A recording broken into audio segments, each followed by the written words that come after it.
You're live.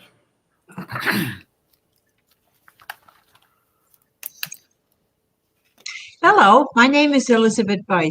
I'm the Federal Treasurer of Socialist Action, a member of the NDP Socialist Caucus Steering Committee, a past Secretary of the Young Toronto and York Region Labour Council, and a retired member of the Canadian Union of Postal Workers. We acknowledge that we are hosting this event on Indigenous lands across Turtle Island, known as North America. That includes the unceded territories of the Mississauga of the New Credit, the Wendat, and Haudenosaunee people in a place called Toronto. Today, I'm speaking to you from Jamaica, where the indigenous Taino and Arawak-speaking people began arriving here 4,000 years ago, but were wiped out by European colonial powers. We join the fight for justice, recognizing that there can be no real reconciliation without restitution. That entails seizing the assets of the big resource corporations and returning them to the commons. Tonight's webcast is titled, Why Can't the Left Unite? Featuring Barry Weisleder, Federal Secretary of Socialist Action Canada, with discussants Yvonne Hanson in Vancouver and Emily Stairs in Guelph. Barry will speak for about 25 minutes and Yvonne and Emily 7 minutes each. Then we will take questions from the online audience. Audience members can submit a question by accessing the website directly from YouTube and by typing the question directly into the chat column. You can direct your question to a specific person or to all the panelists. If you like this webcast, please subscribe to the Socialist Action YouTube channel. If you agree with what you hear this program, please join Socialist Action by signing up at our website, www.socialistaction.ca, or by calling 647-986-1917. Easy to remember, 1917 was the year of the Russian Revolution. So, let's begin. Barry is a retired teacher, a union organizer. He's co-chair of the NDP Socialist Caucus and a member of the editorial board of Socialist Action.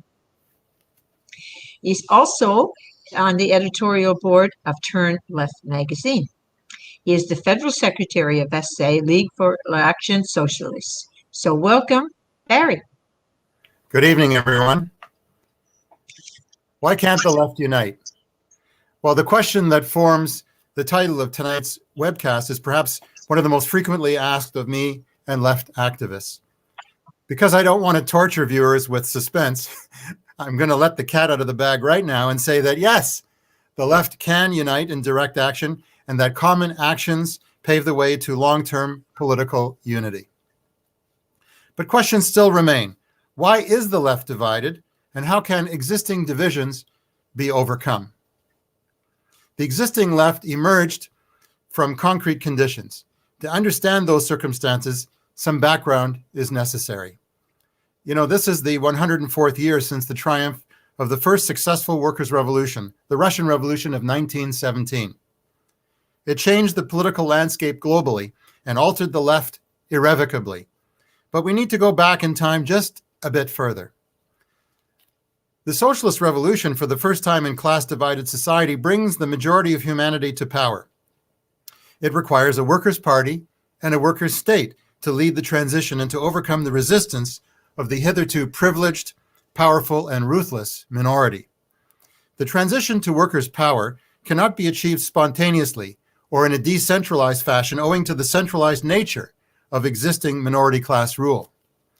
In addition, the uneven development of nations and the desynchronized nature of class conflict worldwide impose the need for greater solidarity and stronger political organization of the dispossessed than ever before. Fundamental differences over questions of party and state led to the first major split in the workers' movement, the split between Marxism and anarchism. For anarchists, individual self-expression takes priority over the collective discipline necessary to expropriate the expropriators. Individualism takes priority over the need to create a workers' state to overcome the resistance of the rich and to effect the transition from generalized poverty to generalized freedom from want. The second major split in the workers' movement occurred over reformism. Revolutionary socialists have always been in the forefront of the fight for reforms. That is evident in the Communist Manifesto of 1848. In it, you can see demands such as end child labor and tax the rich. Reformism, however, is the doctrine of a gradual transition to socialism relying on the accumulation of reforms. It fosters illusions in the neutrality of the capitalist state as the vehicle for reform. Thus, it subordinates workers, those who subscribe to this illusion at any rate, to the preservation of the system and its state. Gradualism, or evolutionary socialism, as Edward Bernstein called it, combined with huge party and labor union bureaucracies, transformed the Socialist, or Second, International into a pro-capitalist party that capitulated to national chauvinism and the imperialist World War I. The split in the Second International over the treacherous program and practice of social democratic reformism led to the formation of an internationalist, anti-war left wing at the Zimmerwald Conference in September 1915.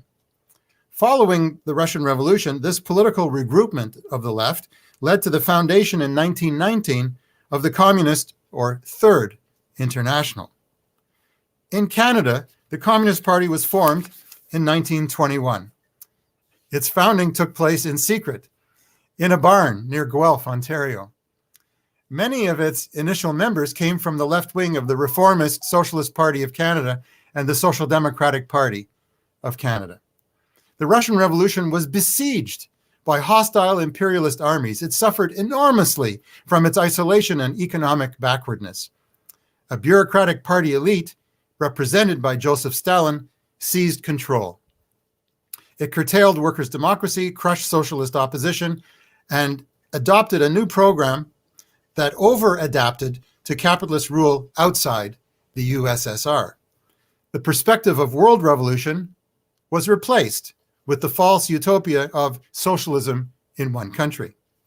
Permanent revolution, that is, the need for a workers-led revolution to lead the social transformation, especially in the poor countries, was supplanted by the old, discredited Menshevik notion of revolution by stages.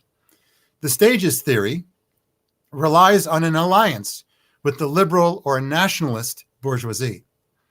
Under Stalin, socialist democracy was replaced by bureaucratic tyranny, accompanied by elite privilege, accompanied by false propaganda, show trials, torture, and the assassination of political opponents. The divide in the Stalinist-dominated Communist International gave rise to the International Left Opposition in 1930 and the formation of the Fourth International in 1938.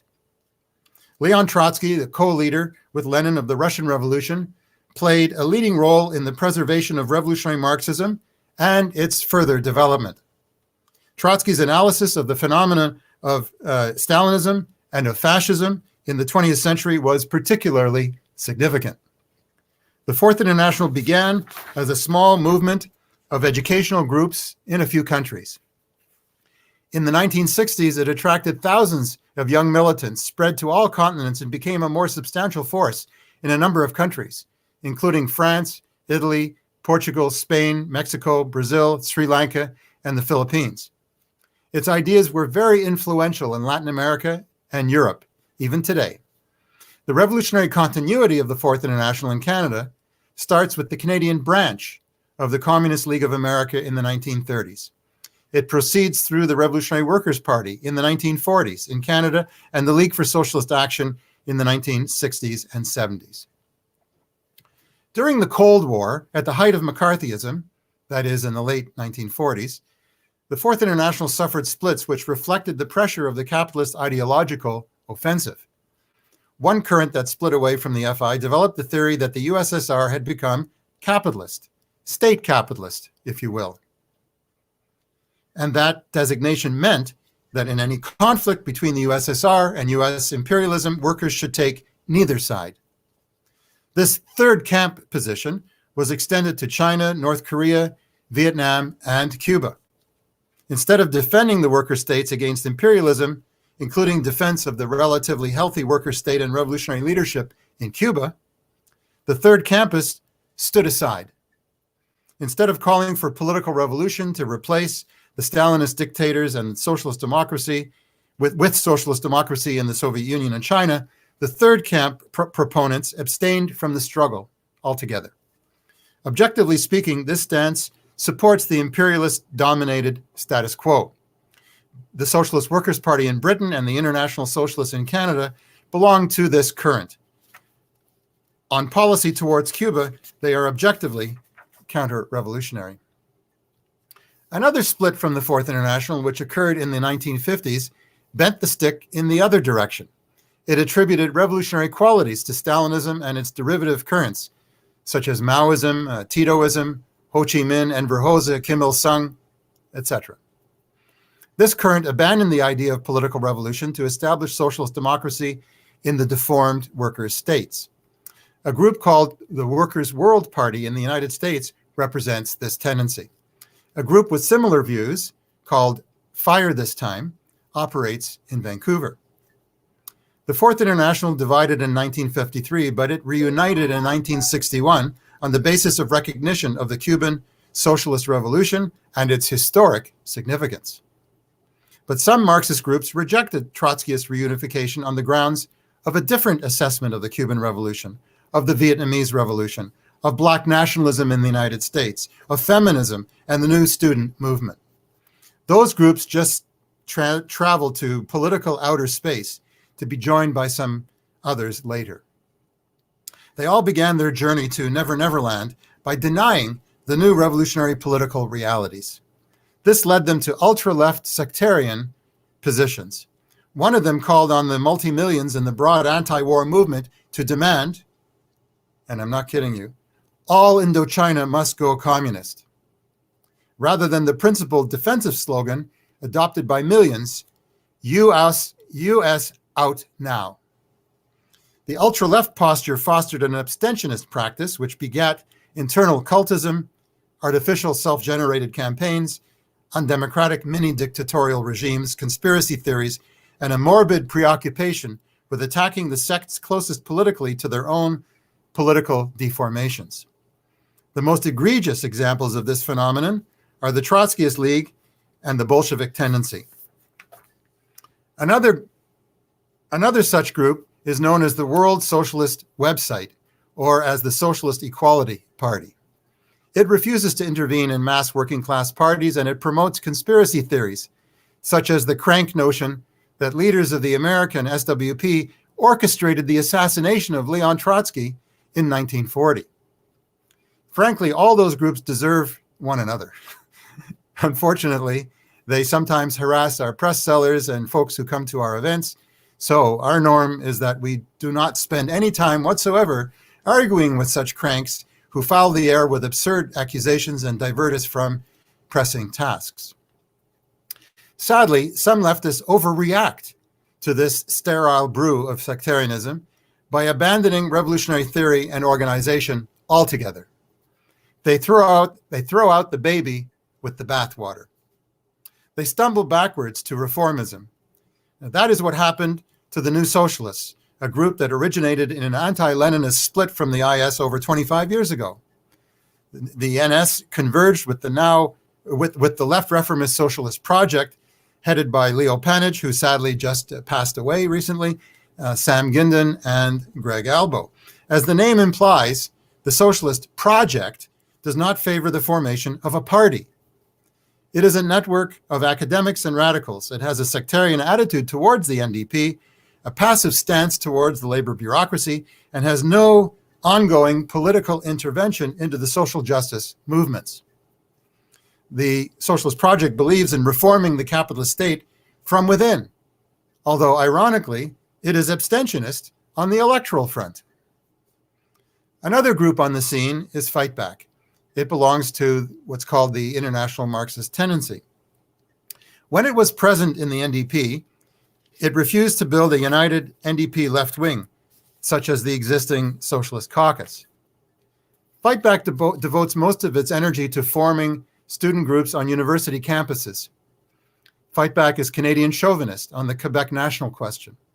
It is hostile to Palestinian self-determination, and it opposes the global boycott, divestment, and sanctions campaign aimed at the Zionist apartheid state. In third world countries, sections of the IMT joined populist capitalist parties, like the ruling PPP in Pakistan and the PRD in Mexico. The main US Trotskyist party, for 45 years, the Socialist Workers' Party, degenerated in the late 70s and 1980s. It broke with permanent revolution, and in 1983, it expelled its Trotskyist cadres.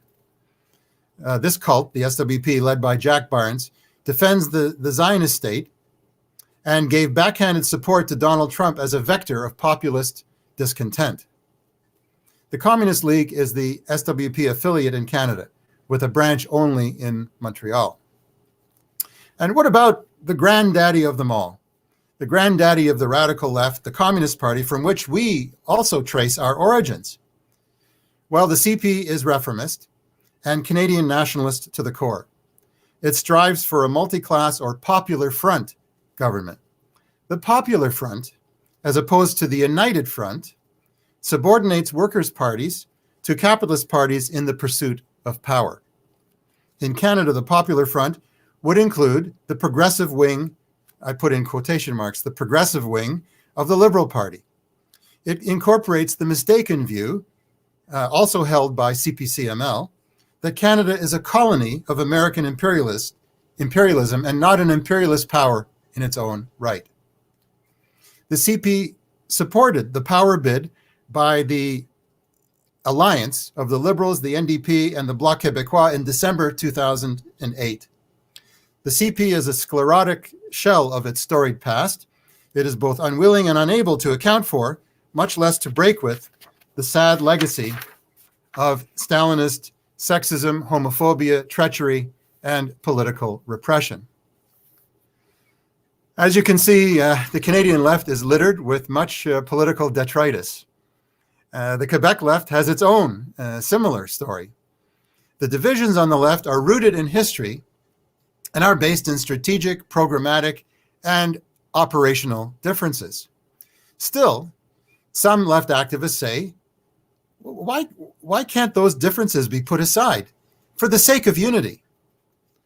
But the real question, my friends, is how long would an unprincipled unity last? The truth is this: if all the existing forces of the radical left were to combine suddenly, with all their differences intact, the result would be as unstable as nitroglycerin.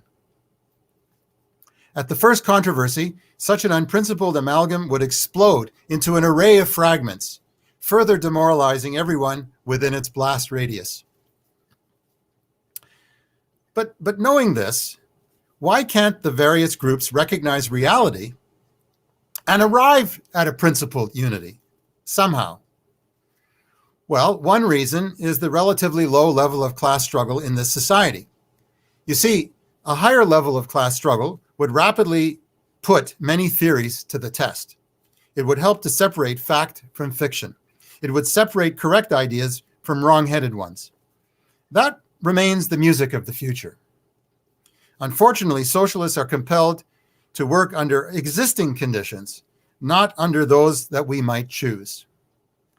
We can't afford to wait until conditions are more to our liking.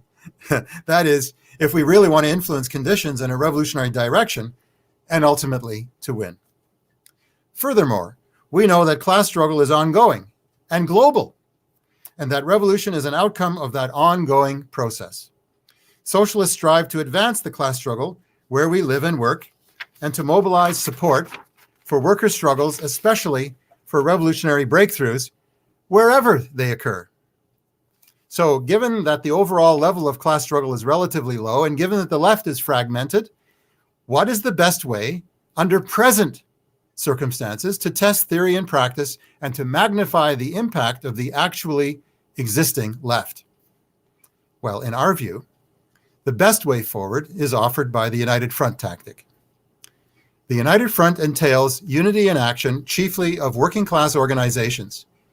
It is a limited form of unity in which the participants can agree on one issue, on one cause. It does not require agreement on a full program. It does not require merger into one party. nor does it require the adoption of a grand strategy for revolutionary change. The United Front approach fosters the test of common practice and common dialogue involving diverse participants. It lays the basis, albeit on a small scale, for the advent of pluralism, for mutual respect, and for the very socialist democracy of the future that we trust will replace capitalist rule. And that, in summary, is the approach of socialist action, Ligue pour l'Action Socialiste, in the Canadian state. SA is a democratic centralist organization that stands on a revolutionary socialist program. A central pillar of it is socialist democracy and the United Front perspective. From where did socialist action come? Well, fast forward from the convention that took place in a barn in 1921. The League for Socialist Action fused with the Revolutionary Marxist Group and the Quebec-based Groupe Marxiste Révolutionnaire in 1977 to form the Revolutionary Workers' League. It had 500 members in 20 cities across the country. The RWL made some big errors, however, in its first 4 years. It adopted an extreme turn-to-industry tactic. It pressed its white-collar worker members to quit their jobs, to go work in factories, and to passively observe the working class there. The RWL became intolerant of dissent. It shrank to a tiny group.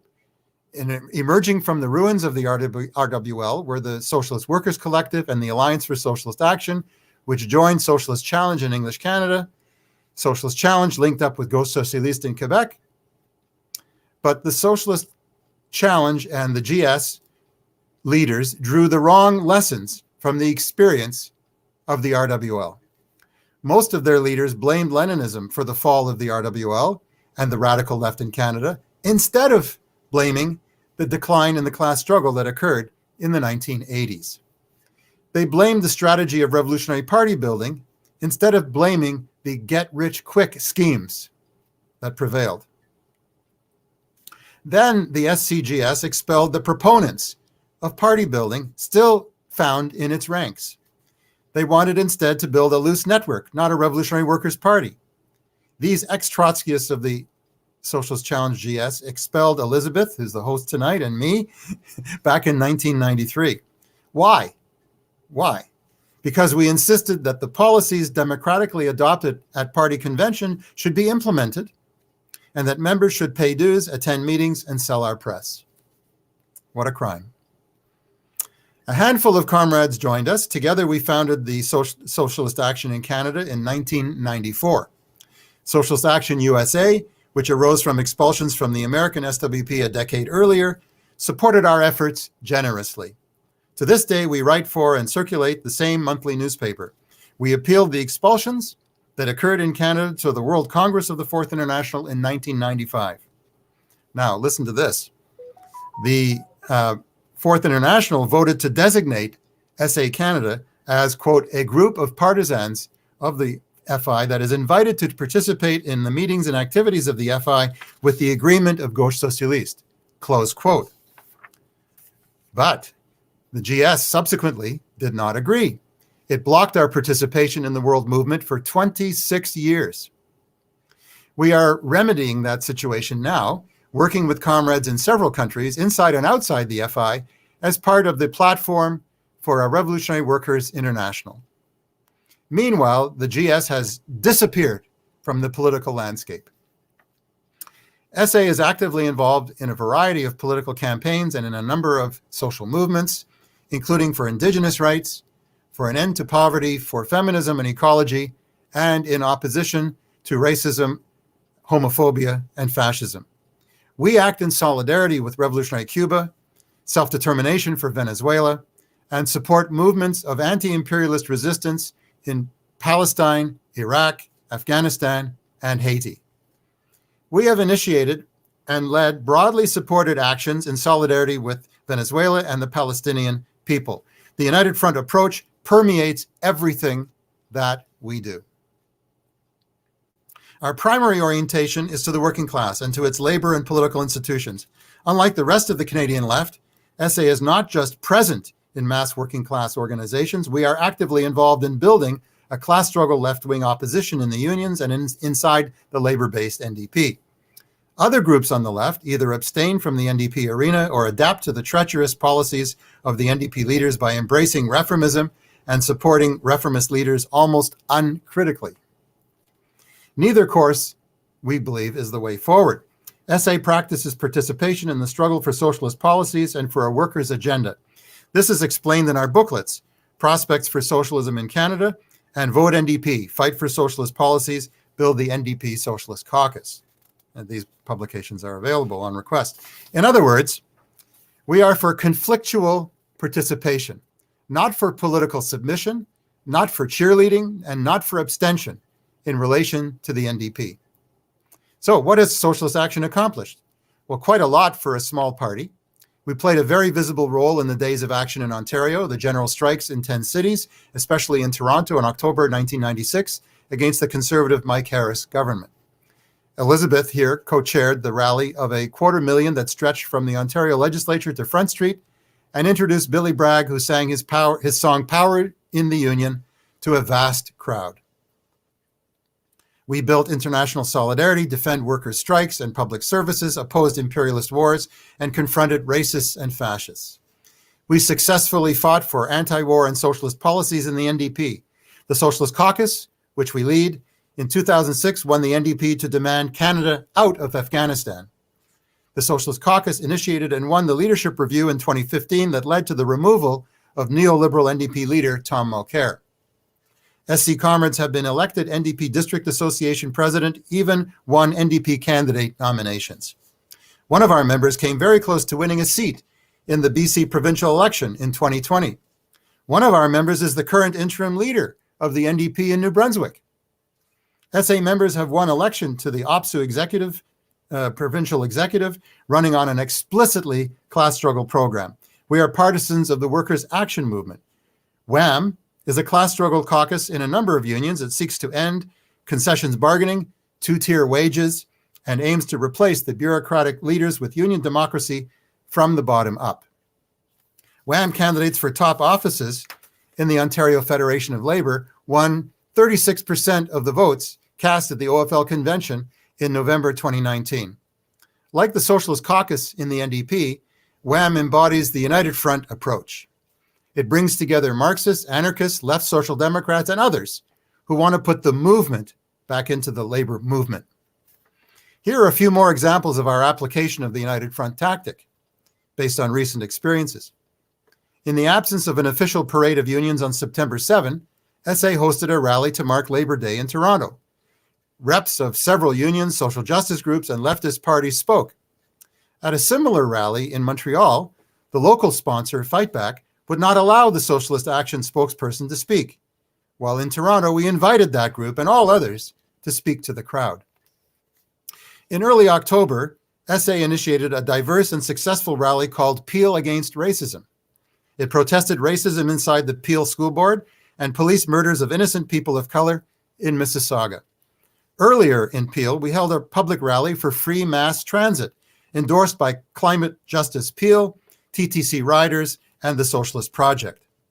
We work with other groups in the Labour May Day Committee, which held a successful online event in 2020 and is currently planning one for May 2021. In January, SA hosted a rally outside a long-term care center in Scarborough called Tender Care, where scores of seniors have died. 4 TV networks reported our call for nationalization of for-profit long-term care corporations. Our candidate in the Ward 22 city by-election, Corey David, reinforced the SA call for a socialist coalition in the future 2022 municipal elections across Canada. Emily will talk a bit about that. In British Columbia, SA is a founding partner in the Vancouver Unity Assembly, which I believe Yvonne will describe. And as already mentioned, the exemplary leftist alliances, the Socialist Caucus and WAM, show the way forward in the heart of the workers' movement. SA has introduced socialist ideas to thousands through our Rebel films, our weekly webcasts, our popular website and YouTube channel, public forums, May Day celebrations, concerts, study groups, and our annual Trotsky School in the fall. Our membership is growing across the country, tripling in size in the past 3 years. We host a monthly pan-Canadian Zoom conference call. Each June, we hold a cross-country educational conference and a convention for members to decide matters of policy, tactics, general orientation, budget, and to elect party leaders. Members pay monthly dues, sell essay newspapers in non-pandemic conditions, and attend online meetings on a regular basis. New members pass through a provisional membership period of 3 months to determine their suitability for full member status. Racism, sexism, homophobia, and harassment are incompatible with membership in SA. We practice democracy in discussion and unity in action. All members, including leaders, are duty-bound to carry out the adopted policies of the organization, unlike Labour and NDP leaders who routinely disregard convention decisions in favor of their personal positions and individual career interests. We practice what we preach, and we preach what we practice. That enables us to shine a bright beacon of hope in a dark, tormented, and cynical world. Education is indispensable for those who want to gain a better understanding of the world, which is why we place such a great emphasis on it. Socialist Action is an organization for those who want to change the world. SA is for people who want to replace the tyranny of capitalist minority rule with the immensely creative potential of a democratic cooperative commonwealth. Membership in SA is not a right, it is a privilege. Barry, you have run over time. I'll be one sentence.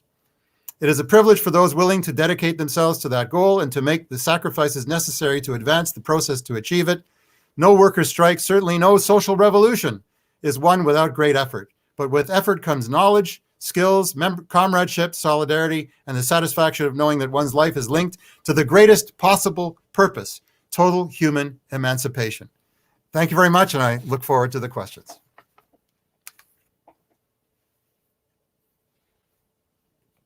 Elizabeth, you're muted.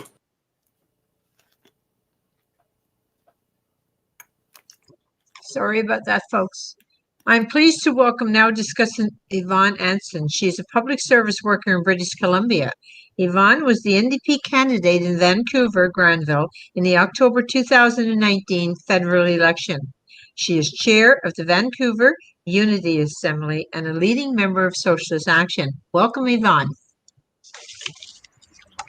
Hi, Elizabeth. Just wanted to clear that up. I'm not actually a public service worker, but I do work for a union. So I wanted to talk today about the Unity Assembly, which has been a very exciting element in kind of our Vancouver organizing socialist activist scene recently. So I've got what it is, how it works, successes so far, and also who is not there and why. I'm going to try and get through all that in 7 minutes. So what is it? It began as we had this thing called the Democratic Socialists of Vancouver that we wanted to originally be similar to the DSA in America.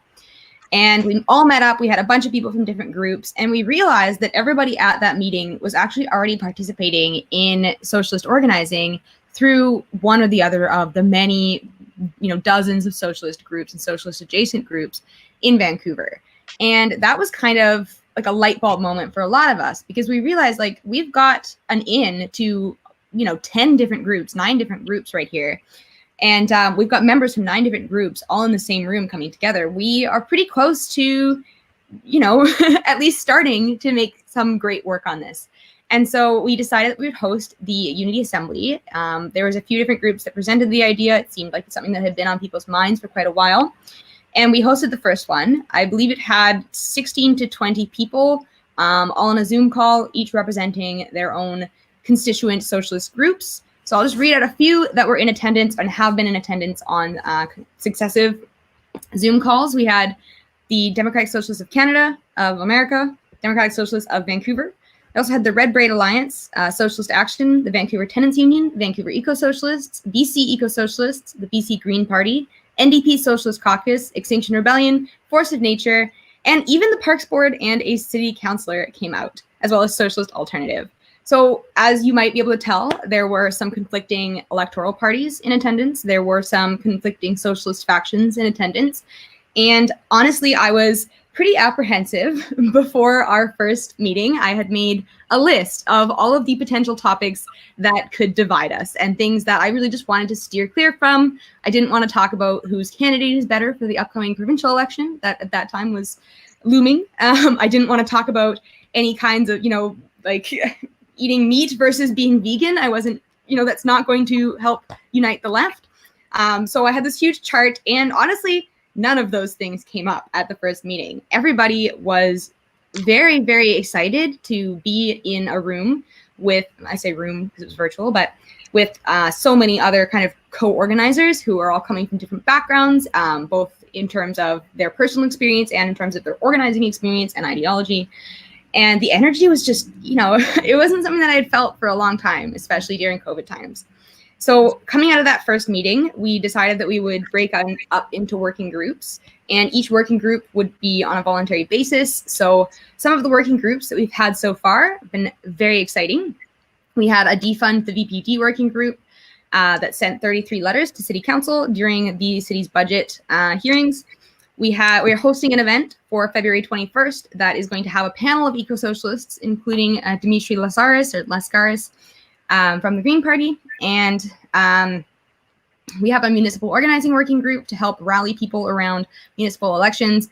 And so far we have had, I believe, either 4 or 5 Unity Assembly meetings, and none of them have had the kind of deep, unreconcilable conflict that I honestly think a lot of us were really expecting to see pop up. So I kind of wanted to answer the question of why it works. And I think, I don't want to disagree with Barry that it will probably not work forever. I think, eventually the differences between us, especially between those of us who explicitly call ourselves socialist and those of us who kind of hedge that with democratic socialists or eco-socialist or, for other reasons, just shy away from calling themselves a socialist. I think there will be eventually some kinds of disputes that arise there, but as it stands, it's working pretty well. And the reason why I think that is because we are currently focused on the road ahead, but not the destination. So where I think a lot of kind of leftist splits occur is talking about, how do we want society to be arranged, or how do we want the political system to be arranged after the revolution has taken place? And that's awesome to think about, but it is not an immediate, it's not going to happen anytime soon. We need to put all of our efforts into actually getting there first. And what the road ahead looks like is paved with things that we all agree on. Defunding the police, or having a rent freeze, or, having a larger supply of non-market housing. All of these things are municipal issues that we can all collaborate on and we can all agree on very easily. We all agree on them. As well as, setting more ambitious climate targets and pushing our cities to adopt them and to actually make meaningful moves towards them. There's all kinds of things that eco-socialists, democratic socialists, leftists in general, regular, red-blooded socialists, we can all agree on, hands down. And those are the things that we focus on in our Unity Assembly meetings. We also acknowledge that we all have different electoral allegiances. I'm sorry, I'm just referencing my notes here. And we are... And what we are each willing to forgive about our own political parties may not be forgivable to others. And that is something that we just have to acknowledge. We also don't spend a lot of time discussing ideology or even really like ideological interpretation of events. We're mostly just spending time discussing what is happening in the next month, how can we help? And that is it. So there's no real bickering. There's no real room for bickering that happens. So I'm kind of running out of time here, so I'm going to skip ahead to who is not there and why. So we have had, there's some debate that I already mentioned about, if somebody advocates for socialist policies, if a group is advocating for explicitly socialist policies, but does not call themselves a socialist, should they then still be included in our Socialist Unity Assembly? Is it an eco-socialist Unity Assembly, or is it just a socialist Unity Assembly? There have been a few questions there. Like groups like the Sustainabiliteens, which is a group advocating for better action on climate change. There is a group like Extinction Rebellion. Neither of those is explicitly socialist, but they are advocating for almost all of the same policies, if not all of the same policies that we are. So why would we not include them? Not sure. And also messaging and advertising. So we don't want people who are looking to be members of a mass like organization to come to us. We want people who are already members of mass organizations to come and represent their organizations to us. And so that gives it kind of a difficulty in terms of messaging and advertising. And like, you know, what are we calling ourselves? Like, and are we exclusive to people who are already parts of other socialist organizations? That's something that we still need to hammer out.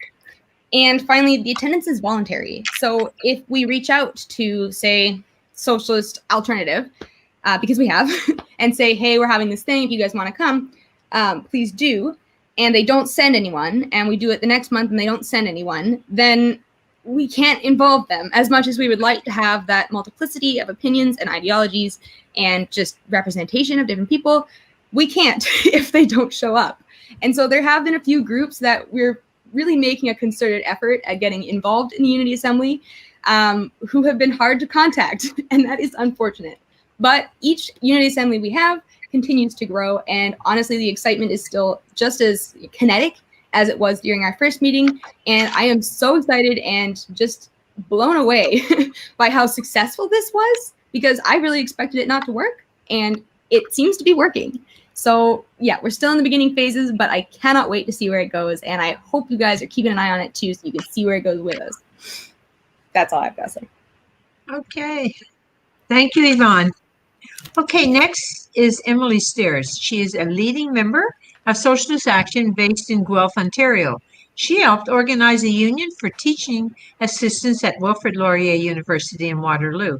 She now sings in the community and works as a music teacher. Welcome, Emily.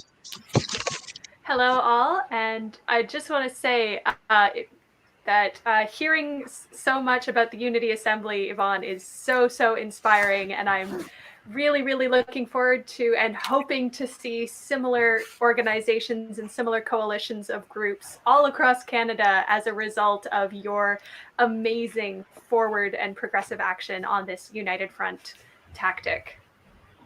So I'm going to be speaking about a couple of things. I'll give a quick overview about, you know, what is the appeal of the United Front, how the United Front approach has been really successful for SA, and a recent campaign by Corey David and his municipal campaign for running for the representative at Toronto City Council for Scarborough Agincourt. So I came to Socialist Action in 2018 as a young activist who was feeling a little bit lost and overwhelmed. And if you have been in this position at all recently and you have tried to search for anything online or tried to get involved with local organizations, you find out pretty quickly how deeply divided and sectarian activist spaces and socialist spaces can be, which I found incredibly distressing and incredibly frightening, because, you know, when you're young and uncertain about which direction to go in, all of these things can be extremely overwhelming, as Barry elucidated so eloquently in the beginning. And so when I found SA and I discovered this United Front tactic, and I came to the educational conference in November, I was astonished by the diversity of organizations represented, by the diversity of speakers, by the diversity of ideas that were being considered, and the diversity of tactics that were employed, and the diversity of campaigns that we were involved in. And I knew immediately, this is the kind of organization that is getting the job done, that is getting out there and doing the work. And I knew right then and there that I needed to be involved. So Barry has said this a couple of times, that Socialist Action, though we are not a large group, I mean, we are growing larger every day, which is tremendously exciting. But one of the ways in which we punch above our weight is through the United Front approach. We are able to, maintaining political contradictions while uniting around campaign objectives.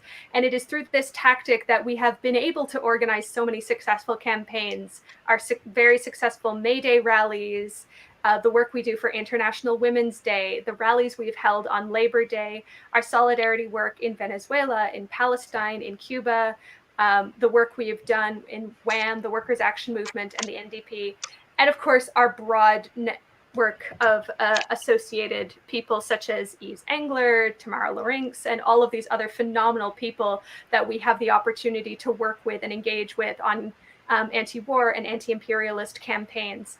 It's also phenomenal that we are able to work with all of these organizations, including ACORN and the Ontario Coalition Against Poverty, among many others. We are able to work so closely with them on not just an action front, but an educational front. And as many of you viewers of this webcast know, we have been able to host some truly phenomenal speakers from a variety of organizations, really broadening the spectrum of knowledge and tactic available to us on the left. And this approach worked phenomenally well for Corey David's municipal election campaign. We collaborated with Spring Magazine, with ACORN, with the Ontario Coalition Against Poverty, and members of the Regional Labour Council, as well as many, many families of residents in seniors' homes and other community organizations who are concerned. We were able to host events such as the Tender Care protest, which if you've seen on our YouTube channel, was a protest outside of a nursing home where there have been many, many resident deaths, demanding the nationalization of senior care and an end to deaths in these seniors' care homes. We've also participated in the Tropicana workers' strike and supporting their demands, and also organized or participated in a campaign to help voting access for homeless people who've been put in the Delta Hotel in Toronto. So in doing this, we are seeking to build broad coalitions with a lot of municipal organizations, and Corey managed to attract a lot of attention, a lot of campaign, and also build our party's profile at the same time. So even though he didn't win, he came in 15th out of 27. We still considered it a really successful campaign because we were able to raise the profile and broaden the coalitions and strengthen the networks that we have with a lot of different organizations working in and around Toronto and Scarborough. So this was what we are considering a practice run. And it is a practice run because many municipalities across Canada are having their municipal elections in 2022. And we are hoping for a broad coalition of municipal organizations to run socialist candidates or slates of candidates in municipal elections across the country, taking on this united front approach, as Yvonne was describing, on municipal issues of importance: defunding the police, housing access, transit access, debt forgiveness. All of these things are so important, and they are things that we can all agree on and we can effectively campaign and effectively push for if we are able to work together intelligently and cooperatively, while maybe not always agreeing on the details politically. Okay, thank you very much, Emily. Now we will go to our producer, Kurt Young in Mississauga, who will receive questions from our online audience. So we were going to do 3 questions, and he will put them in the chat. And each participant, each panelist will have up to 5 minutes to speak. And the lineup will be Emily, Barry, and Yvonne. Kurt? All right, so the first question comes from myself, and I will start with, many confuse a popular front with being a united front. Can you please explain what is a popular front and what are the dangers in this thinking? Mark Kosatsky asks, why are we Trotskyists called wreckers and splitters? Do Trotskyists receive extra hostility from other left groups and currents? And Ryan Coleman asks, with all due respect, what does this have to do with uniting the left? And he's referring to the beginning of Barry's comments in laying the history of the United Front and the different tendencies. Okay, so this is our first 3 questions. You have 5 minutes each, and please keep to the time limits. And we have Emily, Barry, and Yvonne. Emily?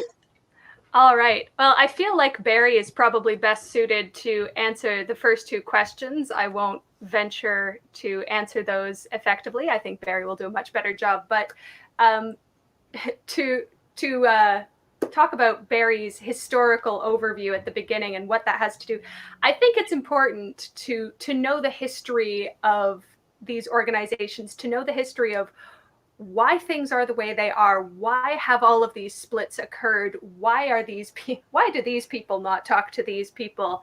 It is important when trying to unite that you know what you're up against and you know what divisions have previously occurred. And as Yvonne said in her fantastic spreadsheet of possible issues, is that there are a lot of really, really deep divisive issues that can come up when trying to build a united front. So it's important to know where the political differences are, what you're likely to come up against if you're building a political coalition, and to be able to discuss those in an effective way, and to know where the limits are of where you are able to unite and what's going to remain a political difference that you are going to set aside for the sake of a particular campaign or a particular issue. Okay, Barry? Great questions, and I think Emily did a very good job of addressing them from the start. The difference between the Popular Front and the United Front is a very important one for the workers' movement. Many bitter lessons have been learned from the misapplication of unity with the enemies of the working class. So the Popular Front was instituted by the Stalinist-dominated Communist International ostensibly in opposition to the danger of fascism. But what that meant was making a block of the workers' parties with the liberal parties, because supposedly the liberals were anti-fascist, but in fact, fascism arises when workers threaten to make socialist revolution. So the support for democracy in the abstract evaporates, and the liberals, they will step back and even embrace the victory of the fascists. The Popular Front is a masquerade. It's not really a principled unity against the right-wing danger. It's the subordination of the working class to bourgeois parties that have no respect for workers' democracy. The United Front is an alliance of workers' organizations where the working class organizations have hegemony in the formation. It is highly principled for workers' parties to strive to take government and to advance a program in the interests of the working class. But the Popular Front, by grabbing hold of the tail of the so-called progressive bourgeoisie, the liberal wing of the ruling class, ends up just holding back the workers, subordinating their own demands and their own self-organization in favor of a unity that simply perpetuates the system, but does not address the causes of the crisis of capitalism and the advent of ultra right-wing and fascist organizations, which threaten to drown the workers' movement in blood. So the Popular Front is class collaboration. The United Front is a principled alliance of workers' organizations to effect a change around particular issues, or even to aspire to government to advance a workers' agenda. Nothing holds back the United Front from carrying out a workers' agenda, except maybe the limitations of the workers' organizations themselves. But in a Popular Front, it's the shadow of the bourgeoisie that remains in that Popular Front that holds back the working class from the start. It prevents it from achieving its aims or even addressing its challenges. Why are Trotskyists called wreckers and splitters? Well, consider the source. Normally, this false charge, is posed by Stalinists, and for them, if you criticize their policies, their destruction of workers' democracy, their subordination of workers to an alliance with liberals or the liberal nationalists, if you criticize their lack of commitment to workers' democracy in the struggle, then they say you're a splitter and a wrecker. But the truth is, those who safeguard workers' democracy and uphold the class interest of workers, especially in the bid for government, are doing a great service to the working class and represent the best hope for a change of system and a sustainable world. Uniting the left. What has this got to do? What does the presentation on the differences have to do with uniting the left? Well, if you don't know why the left is divided, then you're incapable of uniting it. If you recognize that there are some fundamental issues over, like, for example, Popular Front versus United Front, about class unity, mass action, as opposed to relying on the lobbying of bourgeois politicians, then you can understand that we may not be able to agree on a common party a platform, a common banner, but we can agree on the need to fight for raising the minimum wage, for stopping pipelines, for upholding the land claims of indigenous people, their self-determination, standing up for Palestine and Venezuela against imperialist intervention everywhere in the world. Around those things we can unite, and around principles it'll be harder to work out the differences. That will take experience. It'll take collaboration in concrete political action. That's what we aspire to do. That is the chief value of the United Front. It magnifies our potential to win reforms and also to demonstrate the validity of our program and to disabuse people of illusions in programs that don't measure up. That's why we favor it, and that's why unity is possible. Everything that Yvonne said about the Vancouver Socialist Unity Assembly demonstrates that, let's unite where we can, and let's reserve the discussion of differences after we attain some experience in the struggle to accomplish things together. Thank you. Okay, thank you, Barry. Yvonne?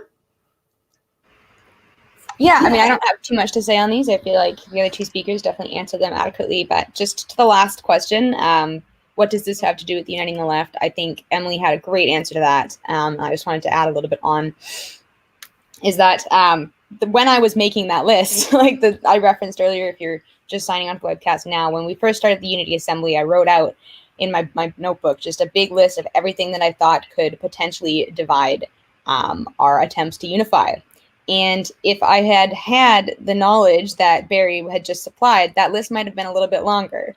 And the list of things to avoid, I was trying to kind of brainstorm them, just kind of, picturing myself in an argument with a leftist who is on the opposite end of the left political spectrum, a Stalinist maybe, and seeing what they would say that would then be an irreconcilable difference for me.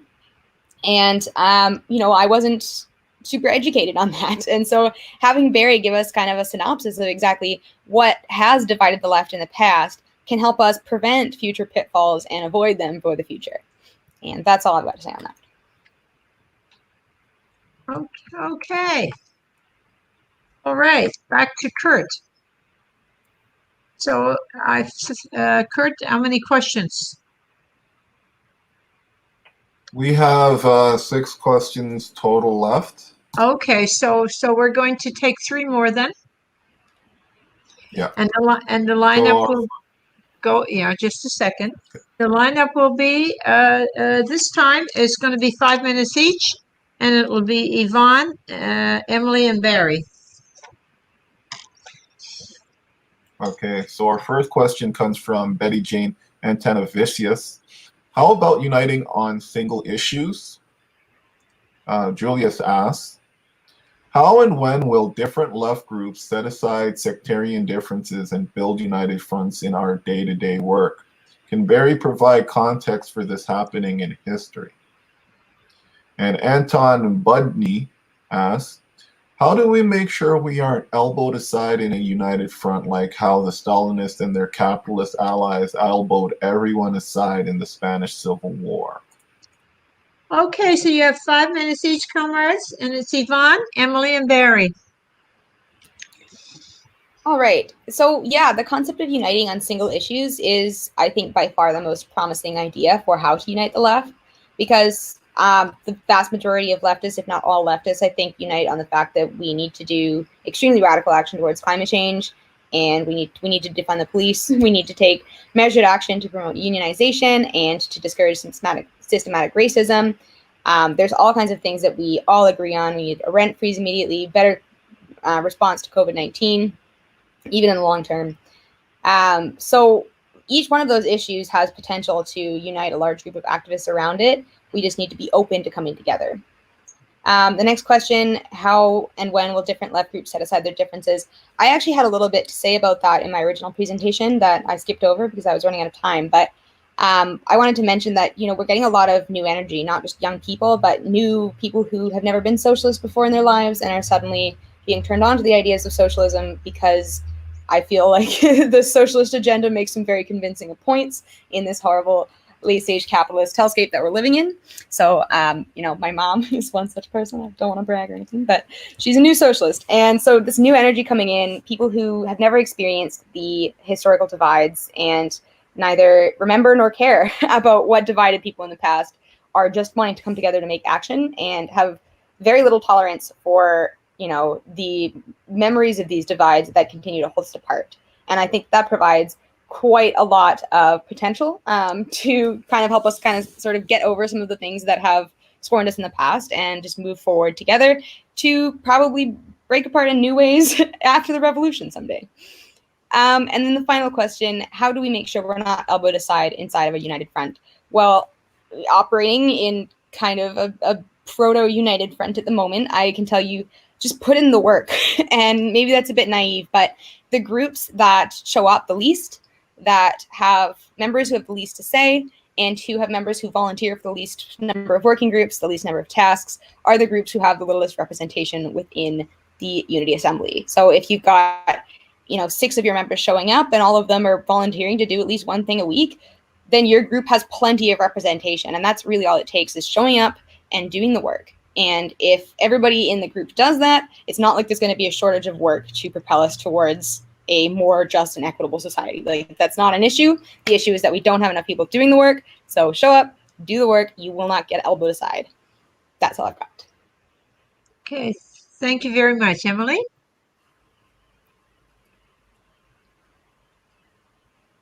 Sorry, I'll unmute myself. I want to echo everything Yvonne said. I think, I feel like our 2 first questions kind of almost, they're kind of 2 sides of the same coin, uniting on single issues versus uniting on a deeper, more consistent basis. And I think there's, as Yvonne said, there's a lot of potential for uniting on single issues. We've done it with a lot of different groups on a lot of different fronts, very, very successfully. And, I think there's not a lot of danger in those single issue actions because, we're focused on getting this job done. We're focused on doing this campaign. We're doing this tactic. We're doing this action. There's not a lot of room for sectarian differences to appear. On the other hand, when we look at, different left groups and sectarian differences, I think I've seen Socialist Action model this in a lot of really excellent ways, is building strong coalitions with the people who are kind of closest to us in our position. So, for example, like we've done a lot of work with ACORN on a number of different fronts, and Ontario Coalition Against Poverty. We've worked really, really closely on multiple successive campaigns. And I think, perhaps a union on a single issue might spark a longer term campaign.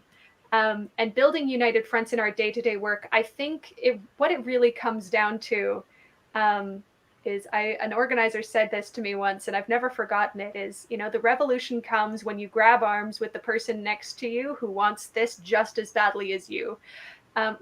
Recognizing, as Yvonne said, the things that we hold in common, the issues that we agree on, and allowing the new energy of all of these people who have been radicalized by the past couple of decades, and especially by COVID. I'm seeing people radicalized that I would never have expected, but I welcome them in.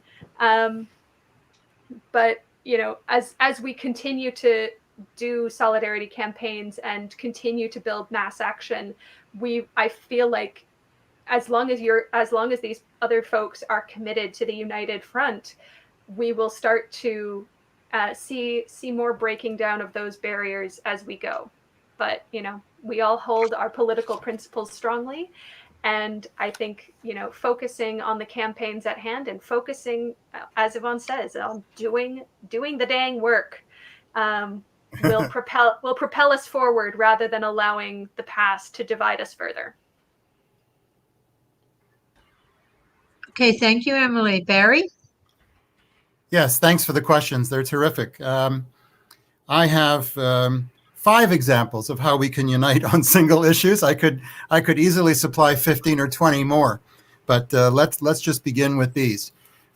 You don't have to. No party, no political tendency or current has to sacrifice its political principles in order to unite for a particular limited, concrete objective. And if its principles prevented from uniting with others for limited objectives, there must be something wrong with those principles, which itself is worth knowing in the light of practice. So, free public transit. Right now, public transit is congested. The roads are congested because of the lack of commitment to public transit. It's a campaign that brings together, urban planners and socialists and liberals, all kinds of people who want a better urban landscape. Raise the minimum wage. Now, there's been a campaign that's been ongoing for $15 an hour minimum wage. We support it. We would like to see the demand $20 or even more for the minimum wage to be raised to that level. But we can certainly cooperate with the existing campaign, and without giving it any grief, just support it, and let's achieve a victory and go forward from there. Boycott, divestment, sanctions against the apartheid Zionist state is another example on the foreign policy plane, where we can work together to defend valiant people that are struggling to end the occupation that has been imposed on them, and to have freedom and decent living conditions. We're opposed to the International Holocaust Remembrance Association definition, which conflates anti-Zionism with anti-Semitism. It's an attempt to curtail civil liberties, freedom of speech. But we can unite with civil libertarians with whom we might not agree on any other or many other issues, but agree on that one.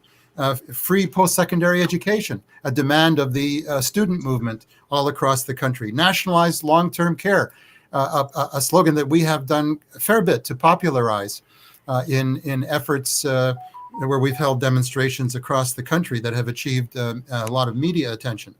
So how and when can we unite? What examples are there in history of the success of the United Front tactic? Well, perhaps the most outstanding example in North America, if not on a world scale, was the massive movement against the war in Vietnam, the imperialist war in Southeast Asia. The slogan was "out now," not set the date, negotiate for the removal of US troops, but out now, unconditionally, without question, get the hell out. That was the demand that brought millions and millions of people into the streets, not once, but repeatedly, at least twice a year for a solid decade in the 60s and early 70s. Free abortion on demand. That slogan just won a big victory in Argentina, where the women's movement, supported by male allies and others in the streets for 4 years. And there's a massive women's movement in Poland now, opposing the government's anti-abortion law. That's a single demand that has united masses of people and can and will do so again. The broad movement in solidarity with the Wet'suwet'en people who blockaded the Trans Mountain Pipeline that was traversing their traditional lands. That evinced solidarity all across the country, when hundreds, if not thousands of people, especially young people, occupied level crossings, railway rights of way, to show their solidarity and in opposition to the climate killing commitment to carbon energy. Black Lives Matter. The biggest demonstrations probably in the history of the United States and Canada. 25 million Americans hit the streets for weeks in opposition not only to the murder of George Floyd, but to systemic police racism, and inspired a demand to defund, disband, and defund the police. AIDS Action Now, another example of a mass movement around a limited program that succeeded in mobilizing millions of people. Will we be elbowed aside by authoritarians? Well, anything is possible. And the only way to avoid making mistakes is to do nothing, except, of course, that would be a huge mistake in terms of the future of civilization. But when we engage in unity and action with other forces, we try to set down some rules for cooperation and mutual good conduct. In the Toronto May Day Committee, we had a fight with another organization. I won't mention the name, but people familiar will know that we had to wage a fight to say that in the next May Day rally, like at the previous one in 2020, there will be only one speaker for each political organization that sponsors the event. There's no justification for trying to sneak in additional party speakers under some disguise through the side door or the back door, but to respect one speaker per party plus one class organizations. That's the way to avoid being elbowed aside, to establish a rules-based, principled, democratic unity in practice. Okay, thank you very much, Barry. So we're going to move on now for our final 3 questions. And you each have up to 5 minutes once again. And the lineup will be Barry, Yvonne, and Emily. Kurt? So our first question comes from Daniel Terade. He asks, is the Unity Assembly planning on running a slate of municipal elections? Tom Baker asks, Barry, can you speak to how Trotsky and Lenin worked together in leading the Russian Revolution when they came from different political tendencies? And Yuri Muckraker asks, hi, SAC, NDP, Socialist Caucus. My question is, and I'm sorry I missed the start of Barry's presentation, but what was the organization that supposedly kicked Barry and Elizabeth out? What was that organization called? And has the SAC and the Communist Party of Canada or the Marxist-Leninist Party been able to bridge and unite? Socialist Action Canada, great to join you live. Okay, Barry? Okay, well, that's a great question around Lenin and Trotsky, and to present it properly, one has to understand the positions from which they came. The Russian Social Democratic Workers' Party was a mass party against Tsarism and against the ruling elite in the Russian Empire.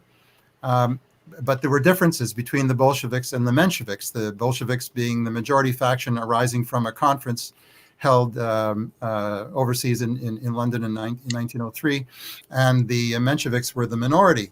And they differed not only over whether the party, the Workers' Party, should be a disciplined party, one in which a member must do more than simply pay dues, but actually engage in political practice and abide by the decisions of the majority, democratic centralism, which Lenin outlined in his famous booklet, What is to be Done, but also on the strategic perspective. The Mensheviks said that conditions are not ripe for a socialist revolution, and that it's necessary to support the liberal bourgeoisie to develop capitalism, and only in some unspecified future, maybe decades or generations down the road, would the workers be in a position to fight for socialist transformation. Well, Trotsky held a different view. He wavered on democratic centralism, but he was opposed to Lenin's concept for workers and peasants government. That is a two-class government. Trotsky argued that the peasants do not have a distinct political interest that defines them because they're so dispersed as a class. They tend to follow either the bourgeoisie or the working class when leadership is offered in the field. And so Trotsky said you need a workers' government in alliance with the poor peasants and other oppressed nationalities and social strata, that the struggle must be one that he characterized as a permanent revolution, that it would start out to achieve the democratic tasks, modernization of industry, ending imperialist war, in other words, peace, land to the tillers, but it would grow over seamlessly into a socialist revolution because the bourgeoisie would join with the feudal aristocrats to stop the workers and try to restore the status quo ante. How did Lenin and Trotsky unite? Well, in the experience 1905 and again in 1917, the provisional government that came to power after the Tsar's ministers stepped aside wouldn't end the war, wouldn't give land to the peasants, and wouldn't institute workers' control to allow for the modernization of the economy. So the Lenin's demand was out with the 10 capitalist ministers, let's have a workers' government. And he discovered that Trotsky's position that the working class must take the lead in alliance with other forces, but it had to be in the lead because only it could offer a program in the interests of revolutionary change. And Lenin published in April 1917 the famous April Theses, in which he basically embraced Trotsky's perspective, and that paved the road to unity. So while the different factions in the Russian Social Democratic Workers' Party and others, left socialist revolutionaries, and some anarchists as well, went through the experience of fighting the repression, fighting the Tsar's empire, fighting the war, they discovered what elements of their respective programs were proven correct. And on that basis, they united, they converged, and they built a party that was capable of storming the heavens and making the socialist revolution. Okay, all right. So we're going to move now to Yvonne. Hi, sorry, I was just checking to make sure I'm not muted. Yeah, sorry, I actually already answered the Unity Assembly one in the chat because I thought that those are our last two questions. But the Unity Assembly has a municipal, we call it Municipal Madness Working Group, and we were in discussion about whether or not we are going to be running like a slate as though we were a party, or if we're just going to be doing a lot of heavy lifting for candidates who come from our membership or our assembly, or if we're just going to be endorsing certain candidates that are run by the other left-wing party in Vancouver. So we've only had one meeting with the Municipal Madness Working Group so far, and our municipal election is about a year and a half off, if not 2 years. So it's not quite a pressing concern yet, but I'll definitely have a better answer for you in the future. And then the other two questions, looks like those were probably specifically for Barry, so I will leave it at that. Thank you. Emily? Well, all of those questions seem to be specific to Yvonne and Barry. There's not much I could touch on there, but so I will leave that be. So thanks all for listening. Okay, so we have some time left, so I'm going to go back for anybody that would like to, wrap up. The last thing they might need to say if they missed out on something, and you have up to 5 minutes to do that or not do it. It's up to you. So we're going to go to Yvonne, Emily, and then Barry for your wrap up. Yeah, I just have a really quick couple things to say. So thank you guys so much for having me on this webcast. It's been a lot of fun. I always love doing these, and I especially loved doing this one because I got to talk about something that is very near and dear to my heart. So I would encourage you to check out the Unity Assembly's event on February 21st. Let me just grab the time for you real quick. It's going to be a Zoom event, so everybody's invited, and I'm just plugging it here because Socialist Action and Kurt in particular are going to be playing roles as producer of the event, so it'll be similar style to this one, and I'm very excited about it. So that is going to be at 4 p.m. on the 21st, 4 p.m. my time, and 7 p.m. for Toronto time, I believe. So other than that, there's also the Democratic Socialists of Vancouver. If you happen to be watching from Vancouver, on May 1st, do check that out because we've been a tributary body and also lots of Socialist Action members, and it's just been great to have everybody working together, to be honest. I'm very excited about it, and hope to get as many people involved as possible. So hopefully we'll see you on the 21st. Thank you guys for watching. Okay, thank you. Okay, Emily? Hi. So I'm going to quote my something I read in school, and I'm probably misquoting, so forgive me. But it was theory without practice is futile, and practice without theory is misguided. So, we are able to unite on a lot of different fronts, on a lot of different practices, on a lot of different actions.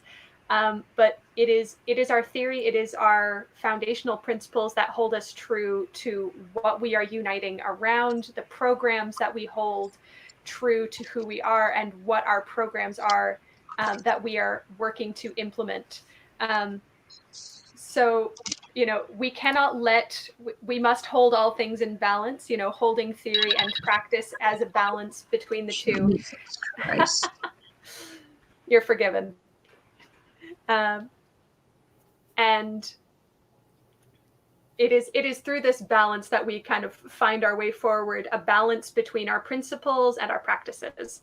I also want to say, keep an eye out for our municipal campaigns, because over the next few months and year, we are going to be working really hard to build up stronger allyships and partnerships in local communities all across the country where all of our Socialist Action comrades are located. We are a coast-to-coast organization, and trying really, really hard to build that united front on a number of different municipal campaigns. And if you are in the Tri-City, Guelph, KW, Cambridge area, you know who to get in touch with, because I would love to talk. So really, really looking forward to the municipal campaigns and all of the amazing, amazing campaigns that we will be able to push in that project.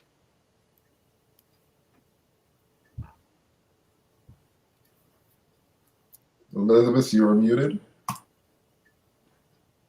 Yes, I'm sorry about that, folks. I've tried to mute and non-mute because all kinds of things are happening here.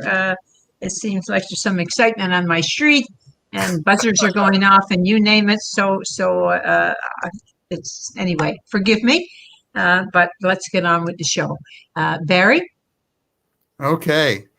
So there was a question that I didn't get to answer, and I think it may be of marginal interest, but somebody wanted to know which organization expelled Elizabeth and me, 25 years ago or longer. Well, it's a group that probably will not have much of a footnote in the history books. Socialist Challenge Gauche Socialiste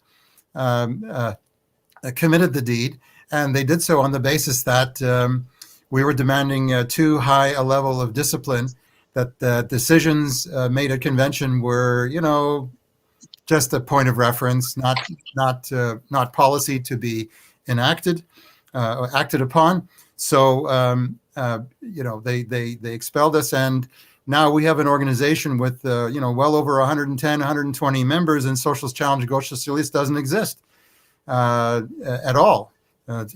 So I guess there's the "I told you so" story of the night. Have the Socialist Action, the Communist Party of Canada, and CPCML been able to unite? Well, we haven't united as parties, nor do we strive to do so. It would take a lot of water under the bridge to overcome our differences on, in working class independent political action, just to start with that issue.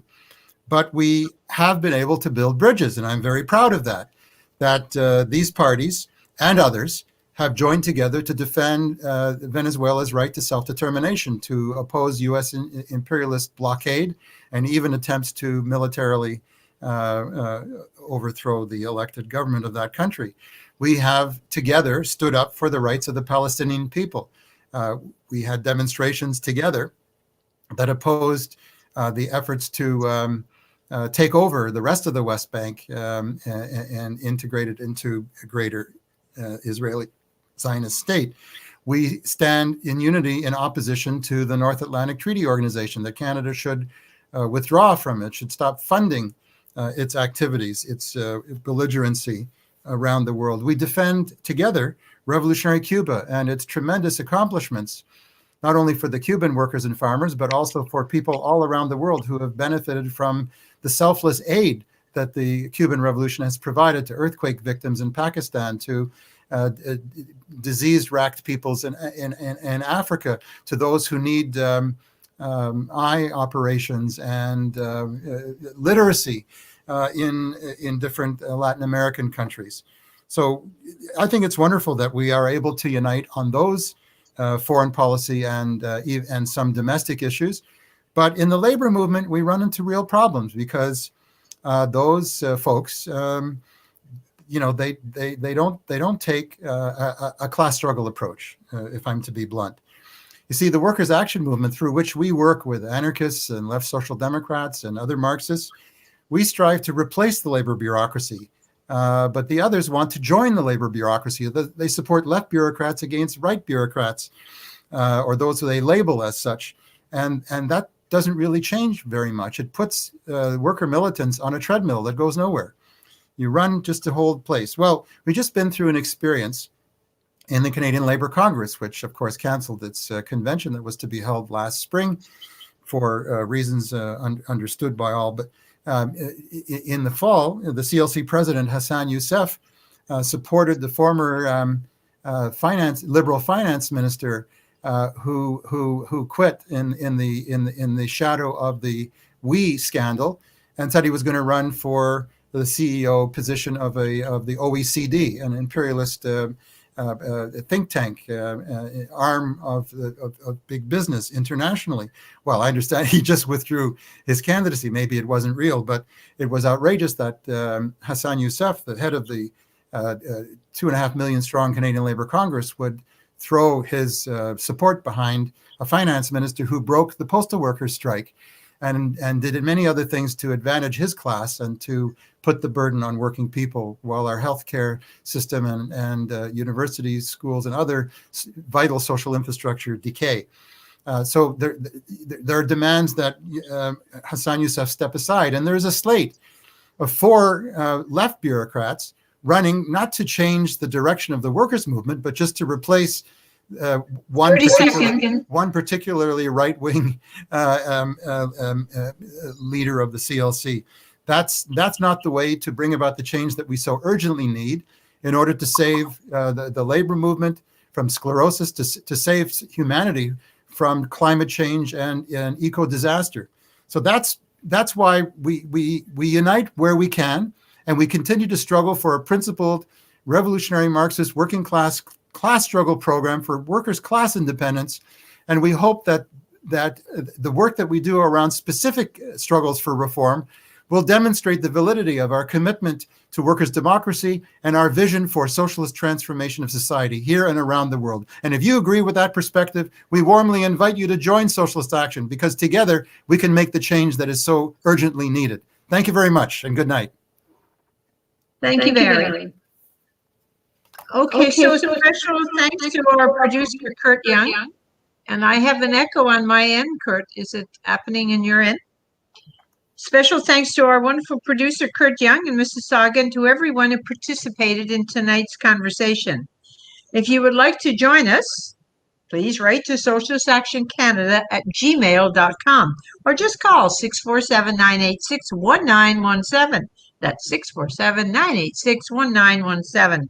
Once again, if you like the show, please subscribe to the Socialist Action YouTube channel.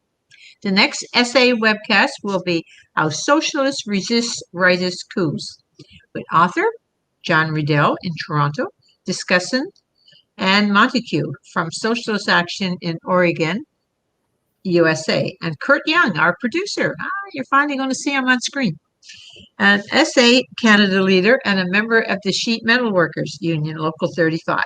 The webcast will be Thursday, February 4th at 7 p.m. Eastern Time. For details, just visit www.socialistaction.ca. In the meantime, please stay safe, stay healthy, and be active. Bye for now.